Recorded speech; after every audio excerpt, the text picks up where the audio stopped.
Sacré combat de Gann qui revient en forme après sa défaite contre Jones. Spivak n'a rien pu faire ce soir, le français était trop fort et gagne le combat par KO. Cette victoire lui redonne une chance pour le titre de champion du monde. Par contre, on a déjà des premières réactions qui disent que Cyril gagne le combat avec des coups interdits. Cet auditeur nous dit par exemple « Très content pour Gann, mais encore une fois, il ne respecte pas les règles et donne des coups derrière la tête pour mettre KO son adversaire. » Les arbitres ont accepté ces coups, la victoire est scellée, mais en fin de compte, nous avons assisté à une vraie séance de pugilat. Le pugilat, pour ceux qui ne connaissent pas, c'est l'ancêtre de la boxe, datant de l'Antiquité. À cette époque, on ne se posait pas ces questions de coups illégaux et les combats étaient beaucoup plus violents. Ils n'avaient pas de gants comme aujourd'hui, ils avaient juste des bandelettes en cuir qui étaient parfois rembourrées de plomb ou de clous. En fait, tout était bon pour faire le plus mal possible à l'adversaire. Les sports de combat dans l'Antiquité ressemblent plus aux bagarres de rue de notre époque. Les pugilistes tapaient uniquement à la tête et les postures n'avaient rien à voir avec les postures actuelles.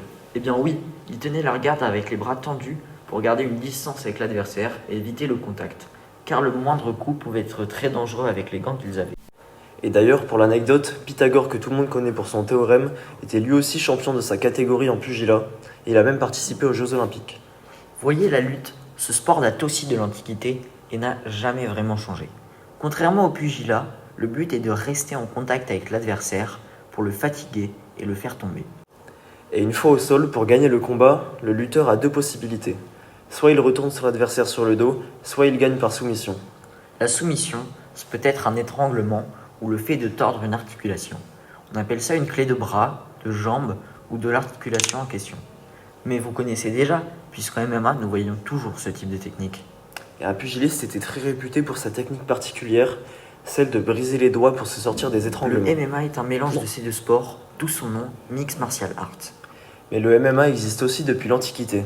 Il tient son origine du pancrace, et comme aujourd'hui, presque tous les coups étaient permis pour gagner. On pouvait utiliser les bras et les jambes. On donnait régulièrement des gifles, comme celle de Ned Diaz face à McGregor.